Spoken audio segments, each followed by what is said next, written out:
வாழ்க்கை மகிழ்ச்சியின் வாழ்க்கை, கிறிஸ்தவ வாழ்க்கை சந்தோஷத்தின் வாழ்க்கை, கிறிஸ்தவ வாழ்க்கை கவலையின் வாழ்க்கை அல்ல, கண்ணீரின் வாழ்க்கை அல்ல, போராட்டத்தின் வாழ்க்கை அல்ல, ஜெயத்தின் வாழ்க்கையாய் இருக்கிறது. அல்லேலூயா. என் ஆண்டவர் சீக்கிரத்தில் செய்வார். சீக்கிரத்தில் நியாயம் செய்வார், சீக்கிரத்தில் உபத்திரத்தை போக்குவார், சீக்கிரத்திலே சுகவாழ்வை குளிர்க்க செய்வார். சீக்கிரத்திலே நியாயம் செய்கிற ஆண்டவர் சீக்கிரத்திலே நியாயம் செய்வார். ஆண்டவர் லேட்டா கிடையாது. உடனே ஓட்ட மாத்திரத்திலே தொட்ட மாத்திரத்திலே சுகம் பெற்றார் இல்லையா? தொட்ட மாத்திரத்திலே சுகம் பெற்றார். கேட்ட மாத்திரத்திலே ஆண்டவர் கிளாஸ் பண்ணா போதும், ஆண்டவரை பார்த்தா போதும், ஆண்டவர் தொட்டா போதும், ஆண்டவர் வசனத்தை கேட்டா போதும். இங்கே அநேகரை ஆண்டவர் குணமாக்கினார். அதனால 10 வாசித்தோம். அவர் வாசிங்க 10:30 அப்போஸ்தலர் 10:30.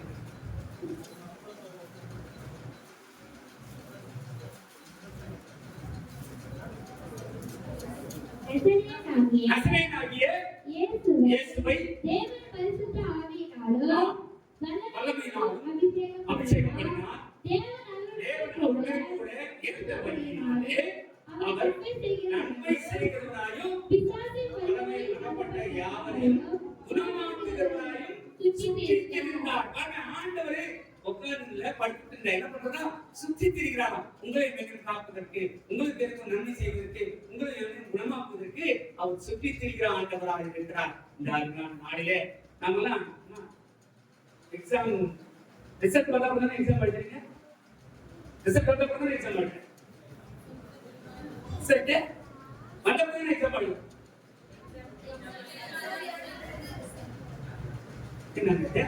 ரிசல்ட் வந்தா கூட எக்ஸாம் எழுதுறீங்க.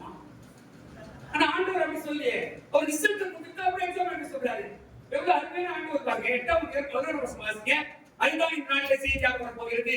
யோவான் 8:11 வசனம். நீ போ, இனி பாவம் செய்யாதே. எவ்வளவு பெரிய ஆண்டவர் பாருங்க. வாசிங்க. சீக்கிரத்தில் ஞானம் செய்கிற ஆண்டவர். யோவான் 8:11. அவர் இல்லை ஆண்டவரே என்றார். இயேசு அவரை நோக்கி நானும் உன்னை அக்கினிக்குள்ளாக தீர்ப்பதில்லை. நீ போ, இனி பாவம் செய்யாதே. பாவம் செய்யாதே நீ போகலான்னு சொல்ல. தீர்ப்பு போன ஆண்டவருடைய ஜட்மெண்ட் அதான். நீ போ, இனி பாவம் செய்யாதே. பாவம் செய்யணுமா? நீ போன்னு சொல்ல. என்ன சொல்றது? நீ போ, ஜட்மெண்ட் கொடுத்துறாரு. நீ போ, உனக்கு விடுதலை தருகிற ஆண்டவர். உங்களுக்கும் எனக்கும் ஆண்டவர் விடுதலை தருகிற ஆண்டவராக இருக்கிறார். இந்த அருமையான ஒரு நாளின் காலை வேளையிலே அருமையான விடுதலை தருகிற மிகப்பெரிய சென்னையில மிகப்பெரிய உயர்ந்த அந்தஸ்து நீதிபதி இல்லையா? அம்மா அந்த நீதிபதியா வந்து அவருக்கு சீக்கிரத்தில் நியாயம் செய்வாங்க. 60 வருஷம் 51 பெரிய போராட்டம். குருவிக்காரங்க அந்த இடத்துல ஆக்கிரமிப்பு பண்ண முடியாது, அவளை துரத்த வேண்டும் அப்படின்னு பெரிய போராட்டம் நடக்குது. கோர்ட்டு அங்க இங்க எல்லாத்தையும் சுத்துறாங்க. அம்மா வராங்க, அம்பத்தூருக்கு ஜட்ஜா வராங்க. அவர்கிட்ட குருவிக்காரா வந்து நிக்கிறாங்க. டெய்லி வந்து நம்ம சபை நடத்துறாங்க. வேற அவங்க வந்து டெய்லி அம்மா வந்து பார்ப்பாங்க. அவங்கள எல்லாரும் தடை பண்ணுவாங்க. ஆனா அம்மா வந்து அவங்களோட பேசுவாங்க, பேசிட்டே இருப்பாங்க. பேசி அதுக்கான எல்லா விதமான பிரஸ்தாபத்தையும் உண்டாக்கி 60 வருடம் போராடி கொண்ட அந்த குருவிக்காரருடைய இடத்துக்கு ஒரு பெரிய விடுதலை பெற்று தந்தார்கள். அம்மா அல்லேலூயா. சீக்கிரத்தில் நியாயம் செய்வார் ஆண்டவர். இந்த அருமையான நாளிலே கேட்கறது மாத்திரமல்ல, கேட்கறத சரியா கேட்குறீங்க, அதான் ரொம்ப முக்கியம். ஜானும் ஒரு பையன் தான் கடைசியா சொல்லி முக்கியமான அம்மா ஒரு பேர் சொல்றேன். ஜானும் ஒரு பையன் தான் ஸ்கூலுக்கு போன மேடம் சொல்லிருக்காங்க. ஸ்கூல்ல உலகம் என்பது உருண்டையானது. ஜான் வீட்டுக்கு வந்தான். வீட்டுக்கு வந்து புக்கை தரிச்சு உலகம் உருண்டையானது. அப்பா படிக்காது அந்த கை ஜான் என்ன படிக்க உலகம் உருண்டையானது சொல்லிட்டாங்க.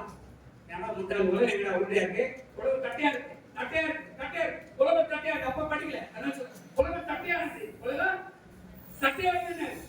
சரிப்பா ஸ்கூலுக்கு வந்தான். ஸ்கூல்ல வந்து மிஸ் கேட்டாங்க, ஜான் எனக்கு சொல்லி கொடுத்துருக்கேன் உலகம் எப்படிப்பட்டது? மிஸ் உலகம் தட்டையா ரொம்ப இருக்காங்க. ஏண்டா நேற்று அழகாக குளோப் நான் சொல்லி காட்டுறேன், வடிகாட்டுறேன், எல்லாத்தையும் சொல்லிட்டாரு. உலகம் தட்டையா இருக்கு, உலகம் உருண்டையானது. அப்பா சொன்னாரு, அப்பாவாத ஆக்க முடியாது, உலகம் உருண்டையானது. பெரிய கண்டுபிடிக்கிறா உலகம் உருண்டையானது. சரி உலகம் உருண்டையானது. வீட்டுக்கு போனா அப்பா கொம்படிக்கிறார், உலகம் தட்டையானது. ஸ்கூல் போறான், டீச்சர் கொம்படிக்கிறாங்க, உலகம் உருண்டையானது. எக்ஸாம் வந்துச்சு, எக்ஸாம்ல கேள்வி வந்துச்சு, உலகம் எப்படிப்பட்டது? ஜான் எழுதுனா உலகம் என்பது வீட்டில் தட்டையாகவும் ஸ்கூலில் உருண்டையாகவும் உள்ளது. நாம் ரொம்ப பரப்பா இருக்கோம், எங்க போறோமோ அதுக்கு ஏற்ற மாதிரி எங்க போறோமோ. ஆனா இன்னைக்கு ஆண்டவர் வல்லமையான செய்தி உங்களுக்கு அளிக்க போகிறார். எங்கள் அருமையான அன்பு சகோதரி சர்ச் அம்மா ரெவரண்ட் டாக்டர் அம்மா ஐசக் அவர்களை நான் நேருக்கு அழைக்கிறேன். ஜெயந்தி ஐசக் அம்மா இந்தியாவில் அதிகம் படித்த ஒரே நீதிபதி அம்மா தான். அதிகம் படித்த பெண் நீதிபதி அம்மா மட்டும்தான். எல்லா இடங்களும் போவோம், உலகமெங்கும். அதனால அவங்களுடைய மகன் வந்து வெளியே நாட்டுல பெரிய பொறுப்புல இருக்காங்க. அந்த அம்மாவை கரங்களை தட்டி வரவேற்போம்.